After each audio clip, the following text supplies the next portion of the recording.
আচ্ছা আপনি কত দেখি, একজন জমিদার, একজন বড় লোক, চৌধুরী, খুব বড় লোক, তার বাড়িতে 20 জন লোক গেছে রাতের বেলায়। 20 জন লোক গিয়ে মেহমান হইল। মেহমান হইয়া তারা বলতেছে, সাহেব আমরা তো মেহমান, আমি এক একজন এক এক রকমের খাবার চাইলো। একজনে বললো আমি হরিণ খাবো, আর একজনে কয় আমি মুরগি খাবো, আর একজনে বললো আমি খরগোশ খাবো, আর একজনে বললো আমি হাতি খাবো, আর একজনে বললো আমি ছাগল খাবো। 20 জন মানুষে 20 রকমের খাবার চাইলো।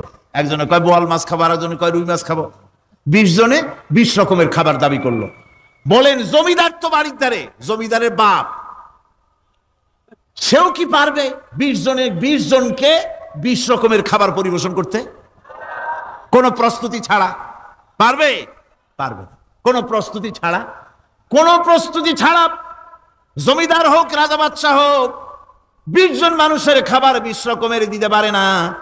আর আল্লাহ এমন রহমান, এই পৃথিবীর লক্ষ কোটি কোটি জাতির প্রাণীকে কোটি কোটি রকমের খাবার আল্লাহ রাব্বুল আলামিন পরিবেশন করতেছেন। সাপের খাবার একরকম, ব্যাঙের খাবার আর এক রকম। ব্যাঙে যা খায় সাপে তা খায় না, সাপে যা খায় ব্যাঙে তা খায় না। হাতির খাবার, গন্ডারের খাবার, ভল্লুকের খাবার, বাঘের খাবার, সিংহের খাবার, মানুষের খাবার, ছাগলের খাবার, মুরগির খাবার, মশার খাবার, সারপোকার খাবার, সমস্ত খাবার ভিন্ন ভিন্ন।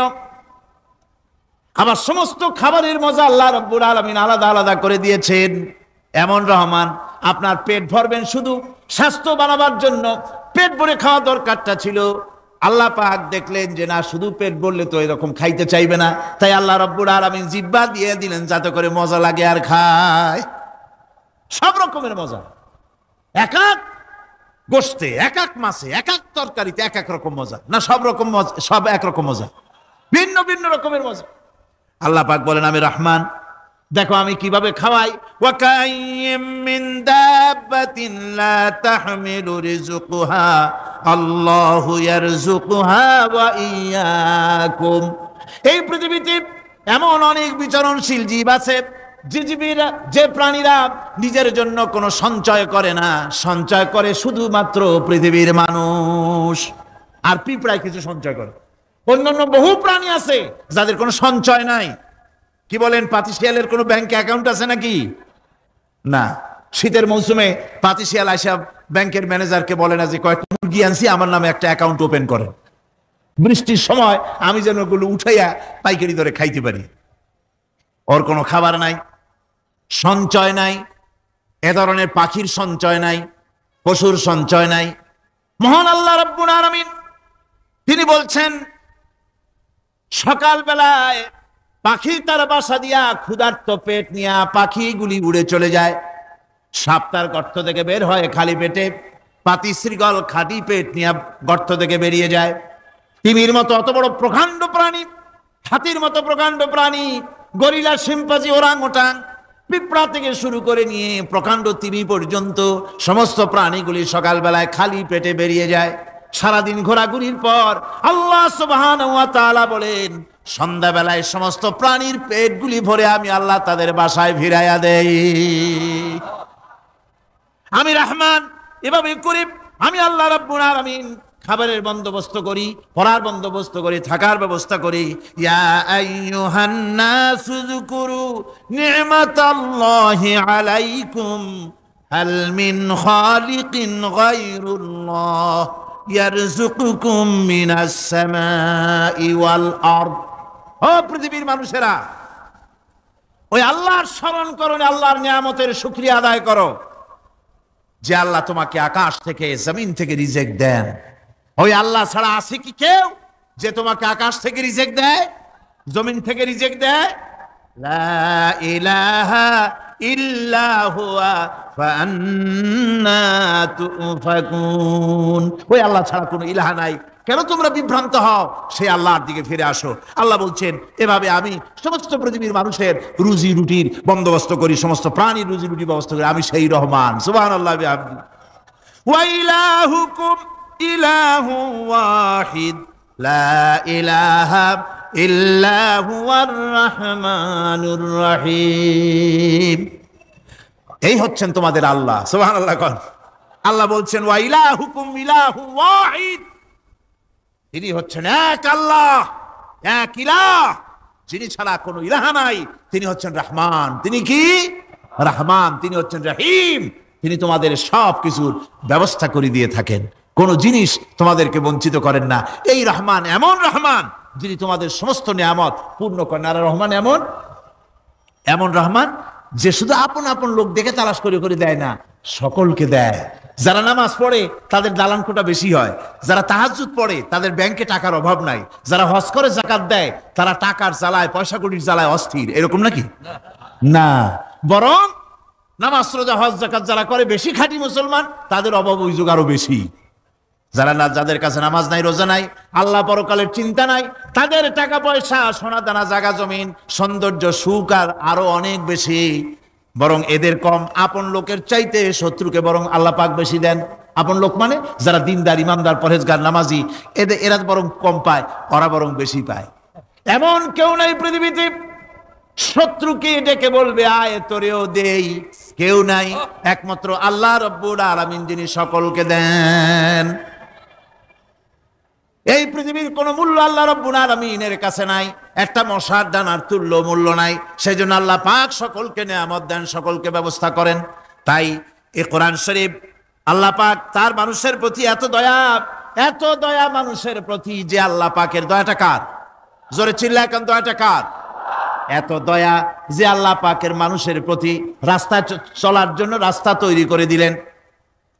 পাহাড়ের ভিতরে মানুষ যেন হারায় না যায়, পাহাড়ের ভিতরে গিরিপথ বানালেন যিনি, মরুভূমির ভিতরে হারায় না যায় নিশানা বানালেন যিনি, সমুদ্রের ভিতরে রাতের আধারে যেন গভীর সমুদ্রে হারায় না যায়, সেজন্য মহাশূন্যের ভিতরে তারকা প্রদীপ জ্বালায়া পথের নির্দেশনা দিয়ে দিলেন যিনি, এত ব্যবস্থাপনা যিনি করলেন, সে আল্লাহ রাব্বুল আলামিন মানুষের জন্য এই পৃথিবীতে ব্যক্তি, পরিবার, সমাজ ও রাষ্ট্রে, আন্তর্জাতিক জীবনে, স্বরাষ্ট্রনীতি, পররাষ্ট্রনীতি, শিক্ষানীতি, যুদ্ধনীতি, বন্দিনীতি, তার জীবনের সমস্ত নীতিমালার ব্যাপারে আল্লাহ রাব্বুল আলামিন বুঝি কোনো দিকদর্শন দেন নাই।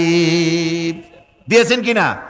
সুতরাং রহমানের দাবি হচ্ছে, আল্লাহর রহমানিয়তের দাবি হচ্ছে বান্দার জন্য কোরআন শিক্ষা দেওয়া। যত শিক্ষা আল্লাহ দিয়েছেন, যত দয়া আল্লাহ বান্দাকে করেছেন, সবচাইতে বড় দয়া কোরআন শিক্ষা দেওয়া। জোরে কোন সুবহানাল্লাহ। যত দয়া, যত নিয়ামত, যত রহমত আল্লাহ বান্দাকে করেছেন, তার মধ্যে শ্রেষ্ঠ রহমত, শ্রেষ্ঠ দয়া, শ্রেষ্ঠ করুণা মানুষের জন্য, আল্লাহর এই পৃথিবীর মানুষের জন্য সবচাইতে শ্রেষ্ঠ দয়া কি? জোরে বলেন কি? কোরআনের শিক্ষাই হচ্ছে আল্লাহ পাকের এই মানুষের জন্য সর্বশ্রেষ্ঠ দয়া।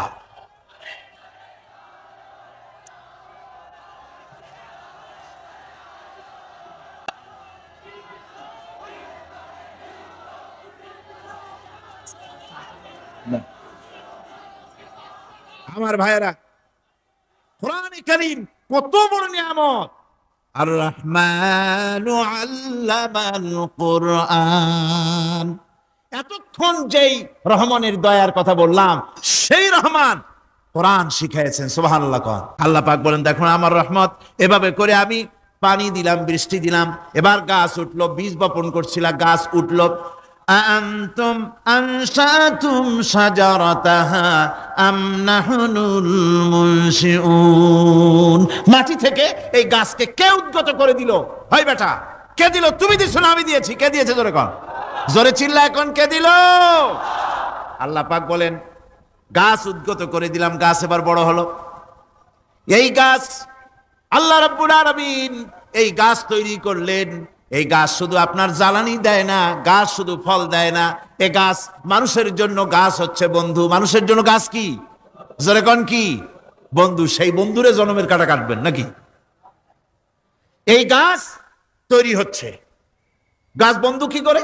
গাছ বন্ধু হচ্ছে আমরা যে শ্বাস প্রশ্বাস নেই, মুখের থেকে নাকের থেকে যে শ্বাসটা ফেলি, সেটা হচ্ছে আমরা গ্রহণ করি বাতাস থেকে অক্সিজেন, ছেড়ে দেয় কার্বন ডাই অক্সাইড। এটা হচ্ছে বিষ। এটা কি? আমরা নিলাম পরিশুদ্ধ অক্সিজেন, নিলাম, ছেড়ে দিলাম এটাকে বিষ করে, এই বিষটা ছড়িয়ে গেল। এখন এই বিষ যদি আল্লাহ পরিশুদ্ধ করার কোন ফ্যাক্টরি না বানাতেন, তাহলে পৃথিবীর সমস্ত প্রাণী মরে যেত।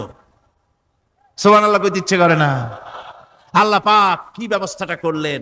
কোন দুনিয়ায় ফ্যাক্টরি নাই মানুষ যে বিষাক্ত করে দেয় আবহাওয়াকে, সেটাকে রিফাইন করার ব্যবস্থা মানুষের কাছে নাই। আল্লাহ ব্যবস্থা করেছেন কি? আল্লাহ পাক গাছ বানায় দিলেন, গাছের সবুজ শ্যামল রং, ঘাসের সবুজ শ্যামল রং, তার খাদ্য হতেছে আপনি যেটা ছেড়ে দেন, আপনার জন্য যেটা বিষ সেটা হচ্ছে তার জন্য খাদ্য। কার্বন ডাই অক্সাইড গাছ টেনে নেয়, সারা রাত টানতে থাকে, অক্সিজেন থেকে বাতাস থেকে সারা রাত টানতে থাকে, কার্বন ডাই অক্সাইড খাবার হিসাবে সে টেনে নেয়। আর দিনের বেলা যখন রোদ ওঠে, সূর্যের উত্তাপ আর গাছের সবুজ রং দুটোতে মিলে এক প্রকারের রন্ধন ক্রিয়া হয়, রাঁধা হয়। সেই রান্নার মাধ্যমে গাছের ভিতর থেকে গাছ আবার অক্সিজেন মানুষের জন্য, প্রাণীর জন্য ছেড়ে দেয়। সুবহানাল্লাহ। তো গাছ আপনার জন্য বন্ধু, একদিকে গাছ আপনার এই কাজ করলো, ফার্নিচার বানাইলো, ছায়া দিল, ফল দিল। আল্লাহ পাক বলেন এই গাছগুলি কে তৈরি করলো? মিয়া তুমি করছো? না আমি করছি। আমি আমার রহমত দিয়ে তোমারে গাছ বানাই দিলাম। এরপরে ফসল দিলাম, ফসল হলো, তোমার তরি তরকারি হলো, সবকিছু তোমার হয়ে গেল। এবার ফসল দেখা মানুষে যখন দেখে জমিনে বড় বড় ধানের গোছা হয়েছে, মোটা মোটা ধানের গোছা হয়েছে, মোছে তখন তেল মাখিয়ার নতুন নতুন গানের আয়োজন করে। এবার ফসল বেশি হয়েছে, গান, থিয়েটার, বাজনা, গুনাগার বিবি, কত রকমের গানের ব্যবস্থা করে ফেলে। জমিনে ফসল আর মোছে তেল মাখে আনন্দে। আল্লাহ রাব্বুল আলামিন বলেন লাউ নাশাউ লাজআলনাহু হুতামান ফাযান্তুম তাফাক্কাহুন। আমি যদি ইচ্ছে করি তোমার জমিনের সমস্ত ফসলটাকে আমি সম্পূর্ণ কুটায় পরিণত করে দিতে পারি, তুষে পরিণত করে দিতে পারি। পারেন না? ধানের ভিতরে আল্লাহ যদি চাউল না দেন তাহলে সব তুষ হয়ে যাবে না? তখন কি করবেন আপনারা? কি করবেন? কোন বাংলাদেশ তখন হরতালের দেশ। যখন আপনি দেখলেন যে জমিনে ধানে এবার সব তুষ হইছে, তখন আল্লাহর বিরুদ্ধে হরতাল করেন। লাভ হবে কিছু? লাভ হবে? আল্লাহর বিরুদ্ধে আপনারা অনশন ধর্মঘট করেন, লাভ হবে কিছু? কোনো লাভ হবে না। আল্লাহ রাব্বুল আলামিন বলেন কোনো লাভ হবে না, বরং তোমরা তখন বলবে ইন্না লামুগরামুন বাল নাহনু মাহরুমুন। কপালে তখন আঘাত করবে, পরাঘাত করতে থাকবে আর বলবে যে আরে কপাল পোড়া হয়ে গেলাম, হতভাগ্য হয়ে গেলাম, বঞ্চিত হয়ে গেলাম, আল্লাহর রহমত থেকে সর্বনাশ হয়ে গেল। তখন কপালে আঘাত করা ছাড়া আর কিছুই করতে পারবে না। আল্লাহর বিরুদ্ধে মিছিল চলে না, সমাবেশ চলে না, বিক্ষোভ চলে না, হরতাল চলে না। মহান আল্লাহ রাব্বুল আলামিন বলছেন দেখো এইভাবে করে তোমার ফসলের ব্যবস্থা আমি আল্লাহ করেছি। আমি রহমান, আমি আল্লাহ পাক কি এমন রহমান। আজ জমিনের ফসল বৃদ্ধির জন্য ইউরিয়া, সুপার সালফেট, সালফার সারের ব্যবস্থা হয়েছে, নানান জাতের সারের ব্যবস্থা হয়েছে। যখন এই সার মানুষ তৈরি করতে শেখে নাই, আবহমান কাল থেকে এই জমিনের জন্য সারের ব্যবস্থা কে করেছেন? জোরে কোন। আল্লাহ পাক বলেন আমিন আয়াতিহি আইয়ুরিকুমুল বারকা খাউফান ওয়া তামাম। আমার অসংখ্য নিদর্শনাবলীর মধ্যে এটাও একটি নিদর্শন যে আকাশে বিদ্যুৎ চমকে মেঘের গর্জন হয়। এই যে বিদ্যুৎ চমকে গর্জন হয়, এর মধ্যে রয়েছে মানুষের জন্য ভীতি এবং আশা। তারা ভয় পায়, আর এর মধ্যে আশাও রয়েছে। আশাটা কি? আশা হচ্ছে এই যে বিদ্যুৎ যে বছর যত বেশি চমকায় মেঘে, সে বছর জমিনে ফসল তত বেশি বাড়ে। কৃষিবিদরা বলেছেন বিদ্যুৎ যত বেশি চমকায় জমিনের ফসল তত বেশি বাড়ে। সুবহানাল্লাহি ওয়া বিহামদিহি। এর একটা সিস্টেম আছে, সেই সিস্টেম অনুযায়ী আল্লাহ জমিনে ফসল বাড়ায় দিলেন। আল্লাহ ফসল দিলেন। এবার আপনার আল্লাহ পাক বলছেন দেখো ফসল দিলাম, ধান হলো, চাউল হলো, মাছ হলো, গোশ হলো, সব হয়ে গেছে, এখন তুমি খাবে। রান্না বান্না হয়ে গেল, রহমত আমার দেখো, আমার রহমতটা দেখো। এ কোরআন শিখাইছেন সেই আল্লাহ রাব্বুল আলামিন যার নাম রহমান। জোরে বলেন তার নাম কি? রহমান। চাউল হয়ে গেছে, চাউল তো শুধু ভর্তা বানায় খাওয়া যাবে না। ভাত হয়েছে, আটা দিয়া রুটি তৈরি হয়েছে, কি দিয়া খাবেন? আল্লাহ রাব্বুল আলামিন আপনার পুকুরের ভিতরে মাছ দিয়া দিলেন, জন্তু জানোয়ার দিলেন, চার পায়া জানোয়ারের গোশত হালাল করে দিলেন, পাখির মাংস আল্লাহ রাব্বুল আলামিন হালাল করে দিলেন। এখন মাছ হলো, গোশ হলো। মাছ আর গোশ সিদ্ধ করে খাওয়া যাবে? জোরে বলেন যাবে? যাবে না। তার গন্ধ নষ্ট করতে হবে আর সুঘ্রাণ সৃষ্টি করতে হবে। এই গন্ধ নষ্ট করে সুঘ্রাণ সৃষ্টি করার জন্য লবঙ্গ তৈরি করলেন কে? কথা কন না কেন? এলাচি কার? দারচিনি কার? লবণ কার, মরিচ কার, হলুদ কার, পেঁয়াজ কার? সুবহানাল্লাহ বিহামদি। এত নিয়ামত আল্লাহ রাব্বুল আলামিন বলেন, ওয়া ইন তাউদ্দু নি'মাতাল্লাহি লা তুহসুহা। আমার নিয়ামত গণনা করে করে আমার নিয়ামত গুণে শেষ করতে পারবে না, এত নিয়ামত আমি দান করেছি। এরপরে তরি তরকারি হলো, মাছ গোশ খেতে খেতে অস্থির হয়ে যাবে, তারপরে তরি তরকারি দিলাম, শাক সবজি দিলাম, সবকিছু আমি আল্লাহ রাব্বুল আলামিন দিয়েছি। আমার নাম রহমান, তোমার সমস্ত প্রয়োজন আমি দিয়েছি, মিটাই দিয়েছি। এবার তরি তরকারি হলো, আর মানুষ তরি তরকারি খাইলো, আল্লাহ শুকর আদায় করলো না। শুকর আদায় করে না। এত সুন্দর মজার কদু, সেই কদু খায়, আর কদু খাইয়া মোসে তাও মারে, আর বলে স্বাদের লাউ বানাইলো বৈরাগী।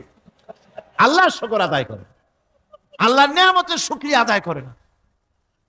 আমার ভাইয়েরা, আল্লাহ রাব্বুল আলামিন বলেন, এই পৃথিবীর আমি রহমান, কোরআন আমি শিখাইছি আমি রহমান। এমন রহমান শুধু মানুষকে খাবার দেই না, এই পৃথিবীর সকল প্রাণীকে আমি খাবার দেই। জোরে কান সুবহানাল্লাহ। সকল প্রাণীর খাবার কে দেন?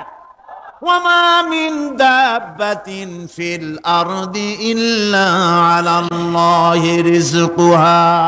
এই পৃথিবীর বুকে এমন কোন বিচরণশীল জীব নাই যে জীবের রিজকের দায়িত্ব আমি আল্লাহ গ্রহণ করি নাই। সমস্ত রিজকের দায়িত্ব কে নিয়েছেন? চিল্লায় এখন আল্লাহ সুবহানাহু ওয়া তাআলা। বঙ্গোপসাগরের জোয়ার ভাটা হয়, প্রশান্ত মহাসাগরে হয়, আটলান্টিক মহাসাগরে হয়।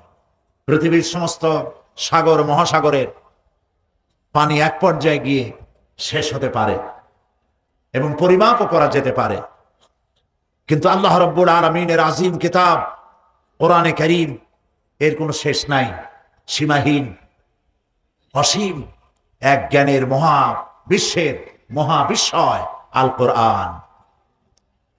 পৃথিবী জুড়ে এর তাফসীর হয়েছে অসংখ্যবার, লেখা হয়েছে, বলা হয়েছে। কিতাবের শেষ নাই, বলারও শেষ নাই, এবং কিয়ামত পর্যন্ত শেষ হবেও না। সাহেবে কোরআন, কোরআনের মালিক যিনি, কে তিনি বলুন? সবাই বলুন। কোরআনের মালিক বলছেন, قُلْ لَوْ كَانَ الْبَحْرُ مِدَادًا لِكَلِمَاتِ একটি অশিক্ষিত, একটি বর্বর জাহিলি সমাজকে পৃথিবীর শ্রেষ্ঠ সমাজে পরিণত করেছিলেন কোরআনের শিক্ষা দিয়েই। সুবহানাল্লাহ। নবী করিম সাল্লাল্লাহু আলাইহি ওয়াসাল্লাম পৃথিবীর মানুষকে তিনি মেসমেরিজম করেন নাই, হিপনোটাইজ করেন নাই। মানবগুলির চরিত্রের ভিতরে যে রেডিক্যাল চেঞ্জ, বিরাট একটি পরিবর্তন আনয়ন করেছিলেন এবং সুখী, সমৃদ্ধশালী, সন্ত্রাসমুক্ত, দুর্নীতিমুক্ত একটি সমাজ বিনির্মাণ করে পৃথিবীবাসীকে উপহার দিয়েছিলেন, সেটি ছিল আল কোরআন। বলুন, সেটির নাম কি? এই কোরআন হচ্ছে বিশ্ববাসীর জন্য সর্বশ্রেষ্ঠ নিয়ামত। যদি প্রশ্ন করি এই পৃথিবীর মধ্যে সর্বশ্রেষ্ঠ সৌভাগ্যবান জাতি কারা, কি জবাব দেবেন? বলেন। পাল্টা প্রশ্ন যদি করি এই পৃথিবীর মধ্যে সব থেকে দুর্ভাগা, হতভাগ্য জাতি কারা, কি জবাব দেবেন? বলেন। দুটোরই জবাব হচ্ছে মুসলমান। সৌভাগ্যবান জাতি এ কারণে, পৃথিবীর কোন জাতির কাছে আল্লাহ পাকের বাণী অবিকল ভাবে কোন জাতির কাছে নাই। পৃথিবীতে আজ অসংখ্য খ্রিস্টান, শত শত কোটি খ্রিস্টান, তাদেরকে চ্যালেঞ্জ করা হয়েছে। তাদের কাছে ইনজিলের নামে, আল্লাহর কিতাবের নামে যে বাইবেল আছে, বর্তমান পৃথিবীর বাইবেলের মধ্যে আল্লাহ পাকের একটি ওয়ার্ডও নাই, সব তাদের বানানো। বেদ সম্পর্কে চ্যালেঞ্জ হয়েছে, ত্রিপিটক সম্পর্কে, জিন্দাবিস্তা সম্পর্কে। এক কথায় বিশ্বের বুকে আল্লাহ পাকের অবিকল বাণী কোন জাতির কাছে নাই, আছে মুসলমানদের কাছে। এটার নাম কি? কোরআন। সবগুলি তারমিম, তাহরিফ হয়েছে, কারণ এগুলির প্রয়োজন নাই। নবী করিম সাল্লাল্লাহু আলাইহি ওয়াসাল্লাম পৃথিবীতে আসার পর সমস্ত কিতাবের শরিয়াত কাট করে দেওয়া হয়েছে, এগুলির আর প্রয়োজন নাই। নবুয়ত শেষ, তাদের শরীয়তও শেষ। শুরু হয়েছে নবী মুহাম্মদ রাসূলুল্লাহ সাল্লাল্লাহু আলাইহি ওয়াসাল্লামের নবুয়ত। তারপরে আর নবী নাই, কোরআনের পরে আর কোনো কিতাব নাই, মুসলমানদের পরে আর কোনো উম্মত নাই। সুবহানাল্লাহ বলে প্রয়োজন নাই বলে সেগুলি শেষ হয়ে গিয়েছে। আর এটির হেফাজতের দায়িত্ব নিয়েছেন কে? বলেন সবাই। মহান আল্লাহ রাব্বুল আলামিন কোরআনে কারীমের মধ্যে বলেছেন, ইন্না নাহনু নাযালনা যিকরা ওয়া ইন্না লাহু লাহাফিজুন। কোরআন নাজিল করেছি আমি আল্লাহ, আর এর হেফাজত করার দায়িত্ব আমার। নাজিল করছি আমি, হেফাজতের দায়িত্ব আমার। যেহেতু আল্লাহর কথা পৃথিবীতে আর একটি বর্ণ পৃথিবীর মানুষের জন্য আল্লাহর পক্ষ থেকে আসার কোনো জরুরত নাই, যা বলার বলা হয়ে গেছে। সুবহানাল্লাহ বলে। এই জন্যে কোরআনের আল্লাহর এই বাণী আমাদের কাছে আছে, এজন্য আমরা সৌভাগ্যবান। আর হতভাগ্য এই কারণে, কোরআনের মতো একখানা বিশাল কিতাব আল্লাহর বাণী দিয়া ভরা, একটি শব্দ মানুষের নাই এর মধ্যে। সেই কোরআন থেকে আমরা আমাদের ভাগ্য বদলাইতে পারলাম না। এই কথা আমি মনে হয় এই মঞ্চে একাধিকবার বলেছি, আপনাদের স্মরণের জন্য আবার বলি। এই কোরআন শরীফ আমাদের ঘরে থাকে কাপড় দিয়ে পেঁচানো, থাকে না? কথা না বললে বুঝি কি থাকে। সেই কাপড়টা যদি পড়ে যায় কোথাও, আর যদি পা লাগে, তাহলে আমাদের মধ্যে একটা অপরাধ বোধের সৃষ্টি হয় কিনা? মনে হয় যেন একটা গুনাহ করে ফেলেছি, তাড়াতাড়ি উঠাইয়া চুমা খাই, বুকে লাগাই। এটা ঠিক কিনা? যদিও এটা এরকম বলা হয় না যেরকম করা লাগবে, কিন্তু আমরা করি, আদবের কারণেই করি, ঠিক না? আমরা করি।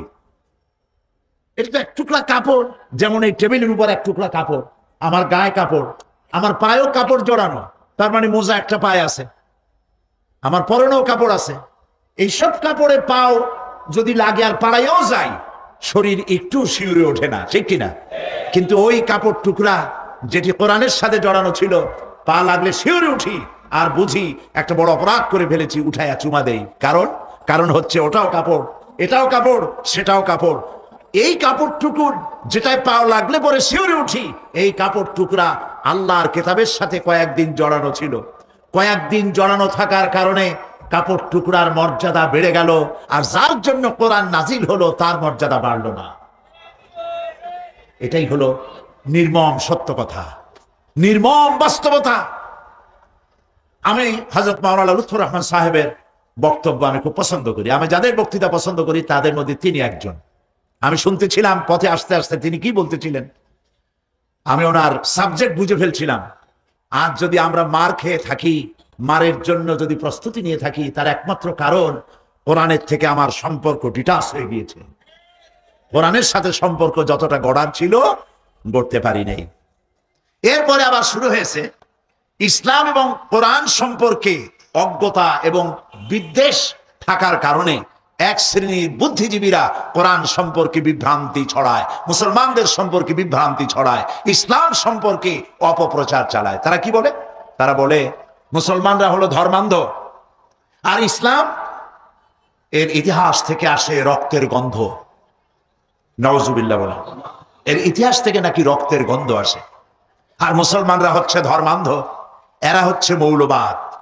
এইসব কথা তারা বলে বেড়ায়, অথচ তারা জানে না যে এই কোরআনের কারণেই, কোরআনের শিক্ষার কারণেই মুসলমান যেখানে বেশি, শান্তি সেখানেই বেশি। এ কথাটা কি আপনারা মানবেন? যে দেশে মুসলমান বেশি, সেই দেশে পৃথিবীর অন্যান্য দেশের চাইতে সেই সব দেশে শান্তি বেশি। পৃথিবীর জাতি, গোত্র, ধর্ম, বর্ণ, প্রত্যেক জাতির সাথে, ধর্মের সাথে, গোত্রের সাথে সহ অবস্থান, সহমর্মিতা, মহানুভবতা, পারস্পরিক সৌহার্দ্য নিয়ে, সাম্প্রদায়িক সম্প্রীতি নিয়ে পৃথিবীতে বসবাস করতে শিখেছে কেবলমাত্র, একমাত্র, শুধুমাত্র মুসলমানেরাই। ঠিক আসতে বলেছেন, জোরে বলতে পারেন নাই। কথাগুলি অনুধাবন করুন কান দিয়ে আর মন দিয়ে, তাহলেই বুঝতে পারবেন আমি কি বুঝাতে চাই। পৃথিবীর ভিতরে মুসলমানরাই সব থেকে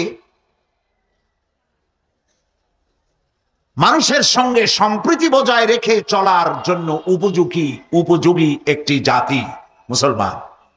একটি প্রমাণ দেই, প্রমাণ দিলে মানুষ বুঝতে মানুষের জন্য সহজ হয়, ঠিক কিনা? আমাদেরকে বলা হয় মুসলমান নাকি ইসলাম নাকি সাম্প্রদায়িক। তারা বুঝাতে চায় ইসলাম হলো সাম্প্রদায়িক। 1947 সনের 14 আগস্ট এই ভূখণ্ড, এই বাংলাদেশ একবার ব্রিটিশ বেনিয়াদের হাত থেকে স্বাধীনতা অর্জন করে, ঠিক কিনা? আর ঠিক একই বছর একদিন আগে পিছে প্রতিবেশী ভারত স্বাধীনতা অর্জন করে। কোন বছর? 47। এবার দেখুন কারা সাম্প্রদায়িক আর কারা সাম্প্রদায়িক নয়। ইতিহাস কি বলে? বিশ্বের ইতিহাস সাক্ষী, গোটা দুনিয়াবাসী সাক্ষী। 1947 থেকে শুরু করে 2003 সালের আজকের 7ই জানুয়ারি পর্যন্ত এই ভূখণ্ডে একটি সাম্প্রদায়িক দাঙ্গাও হয় নাই। যদি হয়ে থাকে আমি ছাত্র হিসাবে শিখবো, আমার শিখান, বলেন বাংলাদেশের কোন জেলায় কোন উপজেলায় হিন্দু মুসলমান সাম্প্রদায়িক দাঙ্গা হয়েছে, একটি দৃষ্টান্ত দেখান। পারবেন না দেখাতে। পার্শ্ববর্তী দেশ ভারত 1947 সনে একদিন আগে পরে অগস্ট মাসে তারাও স্বাধীন হলো। 1947 থেকে 2003 সালের আজকের 7ই জানুয়ারি পর্যন্ত ভারতের বুকে হিন্দু মুসলমান সাম্প্রদায়িক দাঙ্গা হয়েছে 18,000 বার।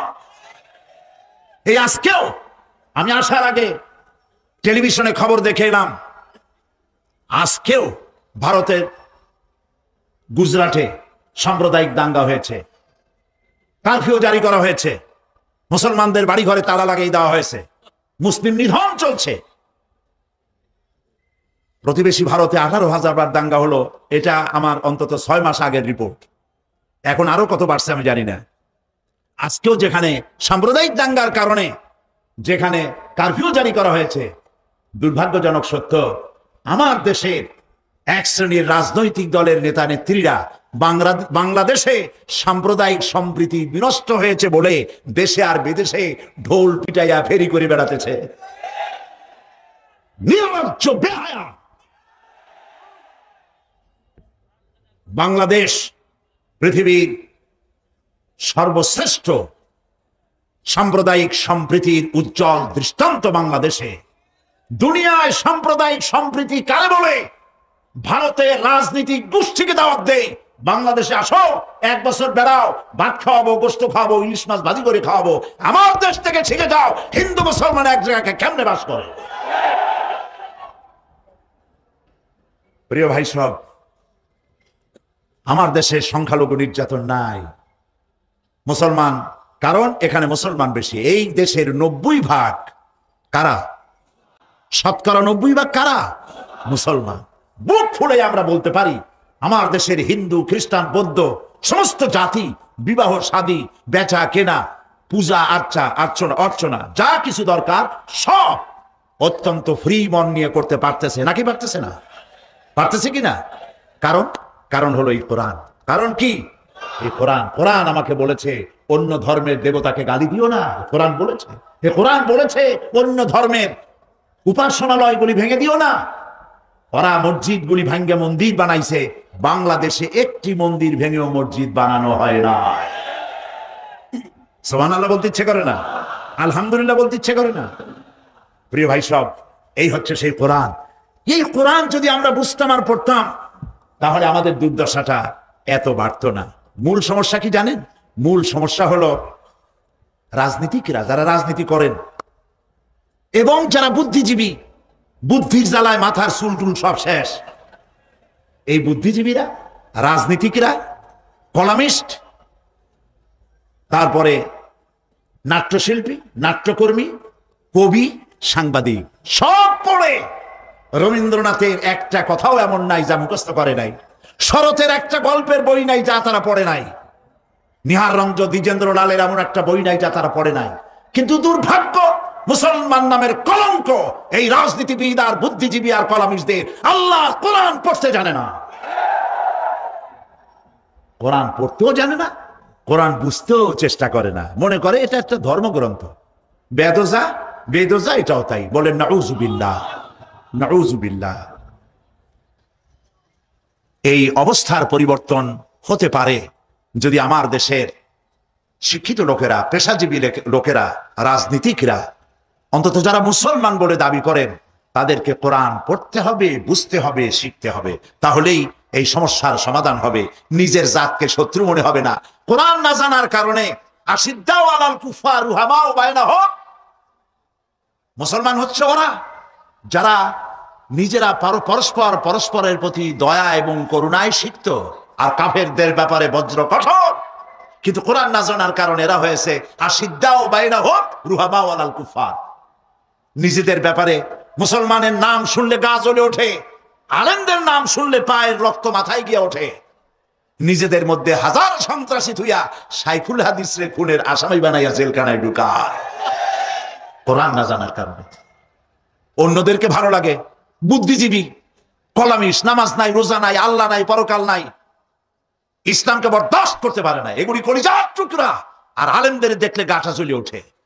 আছে না এমন? এই অবস্থার পরিবর্তন শুরু করছি।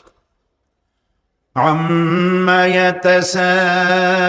يتساءلون عن النبأ العظيم الذي هم فيه مختلفون كلا سيعلمون ثم كلا سيعلمون ألم نجعل الأرض مهادا والجبال أوتادا وخلقناكم أزواجا وجعلنا نومكم سباتا وجعلنا الليل لباسا وجعلنا النهار معاشا وبنينا فوقكم سبعا شدادا وجعلنا سراجا وهاجا وأنزلنا من المعصرات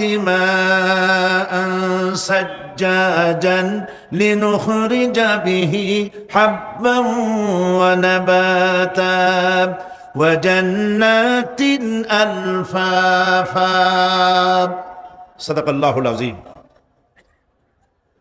গতকাল আমরা সুম্মা কাল্লা সায়ালামুন এই পর্যন্ত আলোচনা করেছিলাম, মনে আছে নিশ্চয়ই আপনাদের। অর্থাৎ পরকাল সম্পর্কে কাফেরেরা যে প্রশ্ন তুলতো, যেটা একটা অসম্ভব, এটা হইতে পারে না, মরে যাব, গলে যাব, মাটির সাথে মিশে যাব, এরপর আমাদেরকে আবার চিন্তা করা হবে, এইটা বুদ্ধি বহির্ভূত, এটা আমরা বিশ্বাস করি না।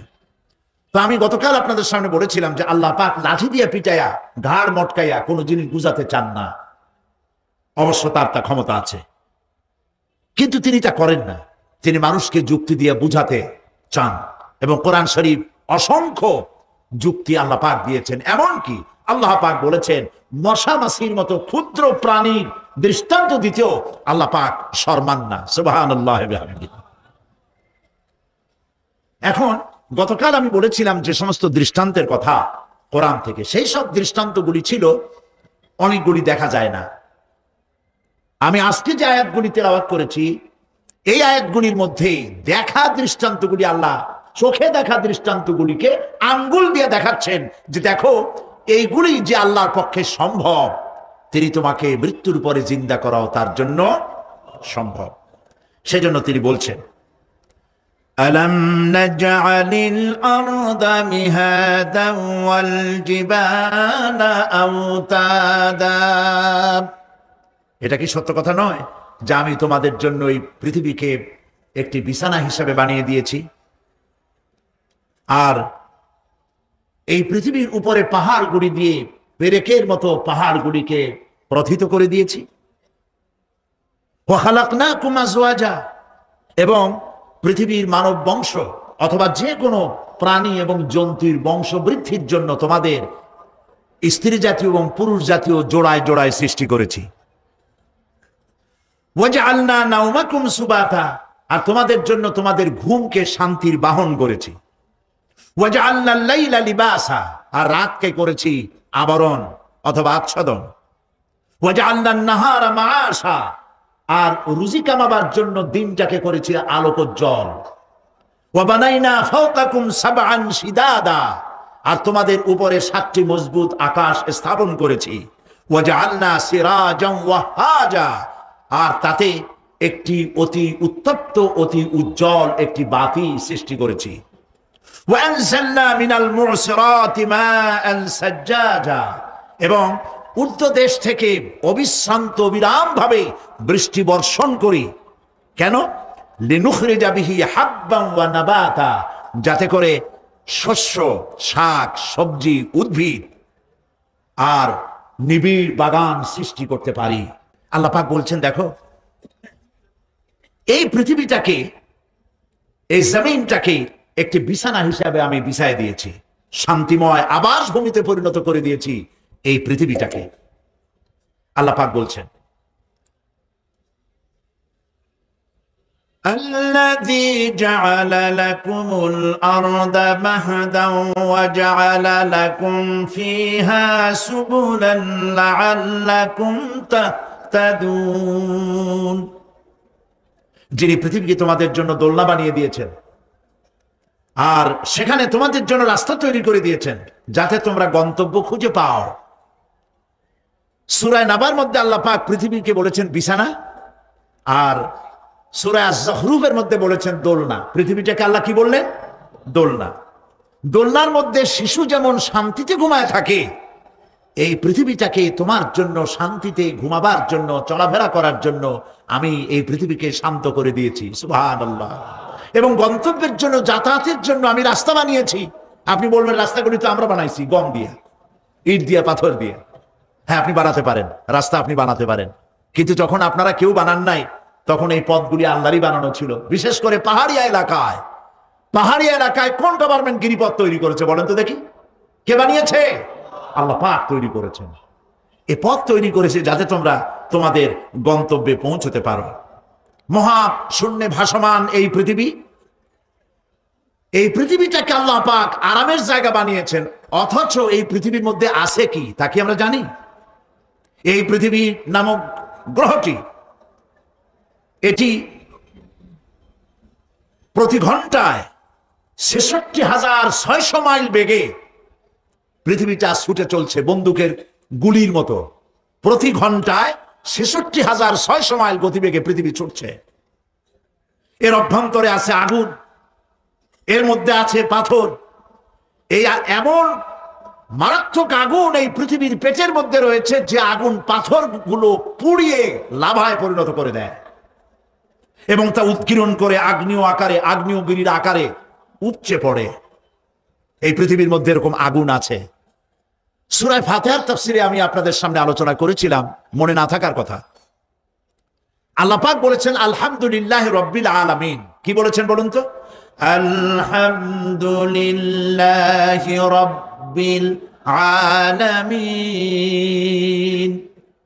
আলামিন, আলমের বহুবচন। তিনি একটি জগতের প্রতিপালক নন, বহু জগতের প্রতিপালনকারী। এই পৃথিবীতে সর্বপ্রথম বিজ্ঞানীদের এই কনসেপশন আল্লাহ রাব্বুল আলামিন কোরআনের মাধ্যমে দুনিয়াবাসীকে দিয়েছেন। জগৎ একটা বা দুইটা নয়, বহুমাত্রিক জগতের কনসেপশন আল্লাহ পাক দিয়েছেন, অসংখ্য জগৎ। এই পৃথিবীর উপরিভাগে এক জগৎ, এর আভ্যন্তরীণ রয়েছে আর এক জগৎ। সাগরের ভেতরে রয়েছে এক জগৎ, সাগরের তলায় অন্য জগৎ। পৃথিবীর মহাশূন্যে, গ্যালাক্সি, ইউনিভার্সাল মহাশূন্যের ভিতরে যা কিছু রয়েছে তার মধ্যে রয়েছে অসংখ্য জগৎ। জগৎ একটি নয়, অসংখ্য জগৎ রয়েছে। পৃথিবীর মাটির তলায় কত আগুন, সেই দৃশ্য আমি চোখে দেখেছি যখন আমি ভিসুভিয়াস পাহাড় দেখেছি, পৃথিবীর বড় আগ্নেয়গিরি। আল্লাহ পাক জাহান্নামের আগুনের ইন্ধন করবেন মানুষ আর পাথর। ওয়াকুদুহান নাস ওয়াল হিজারা, পাথর আর মানুষ হবে জাহান্নামের আগুনের ইন্ধন। পৃথিবীর মাটি থেকে 3 মাইল উঁচা ভিসুভিয়াসের পাহাড়ের উপরে। ভিসুভিয়াস পাহাড় কথা বলতে পারেন? ইটালিতে। সেই জায়গায় যখন আমি উঠেছি, পাথর যে জাহান্নামের আগুনে পুড়বে এর বাস্তবতা নিজের চোখে দেখেছি। পাথরগুলি আগুনে পুড়ে লাভার মতো হয়ে পাহাড়ের উপর থেকে আলকাতরার মতো গলে গলে পাহাড়ের চতুর্দিকে 12 কিলোমিটার এলাকার জনপদকে ধ্বংস করে দিয়েছে। ইটালিতে আরো একটি জায়গা আছে যেটার নাম সিসিলি, সেখানেও একটি জীবন্ত আগ্নেয়গিরি আছে যেটা আগুন এখনো জ্বলতেছে, যে কোনো মুহূর্তে এ আগুন ছড়িয়ে পড়তে পারে। কাজেই পৃথিবীর মধ্যে একদিকে রয়েছে, এর মধ্যে রয়েছে আগুন, রয়েছে পাথর গলায়া লাভা বানাবার মতো বিরাট শক্তি। সেই পৃথিবীটাকে আল্লাহ পাক এতটা শান্ত করে রেখেছেন, তোমরা যেন নিশ্চিন্তে এর কোলে দোলনার ভিতরে শিশু যেমন ঘুমায়, এই পৃথিবীটাকে তোমার জন্য দোলনা বানাই দিয়েছি। তাও আমরা সুবহানাল্লাহ বলবো না? সুবহানাল্লাহ। বন্দুকের গুলির চাইতেও দ্রুতগামী এই পৃথিবী ছুটছে। সেই পৃথিবীকে বিনা দ্বিধায় আমরা খুঁজছি, সেটাকে চিরে ফেলছি এবং তার পেট থেকে রিজেক হাসিল করছি। ঠিক কিনা বলে? আল্লাহ রাব্বুল আলামিন সূরা আন-নামলের মধ্যে বলছেন, আম্মান জাআলাল আরদা ক্বারারান ওয়া জাআলা খিলালাহা আনহারান وجعل لها رواسي وجعل بين البحرين حاجزا। আর তিনি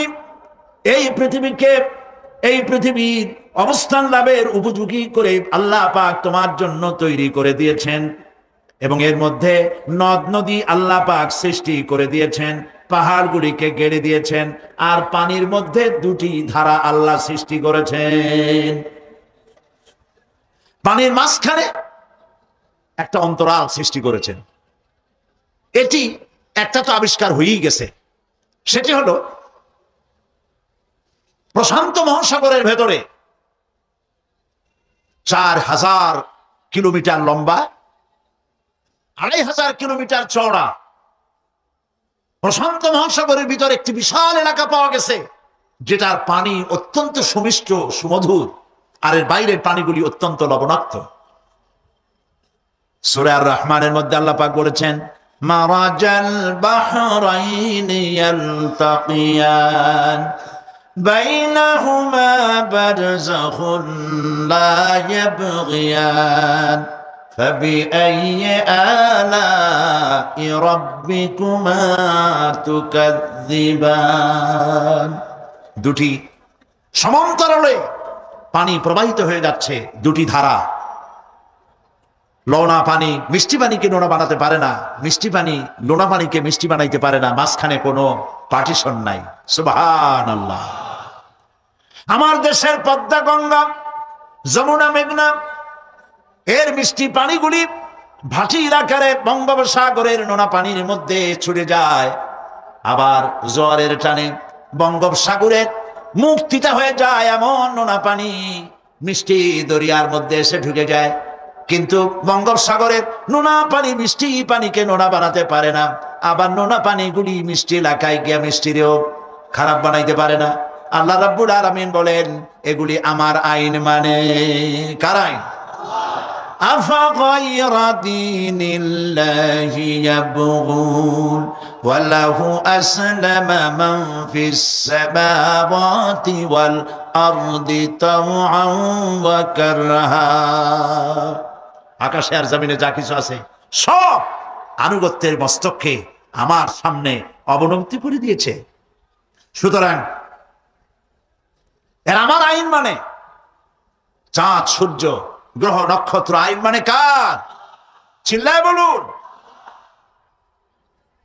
আল্লাহ পাক এই পৃথিবীকে সুন্দর করে সাজিয়ে দিয়েছেন,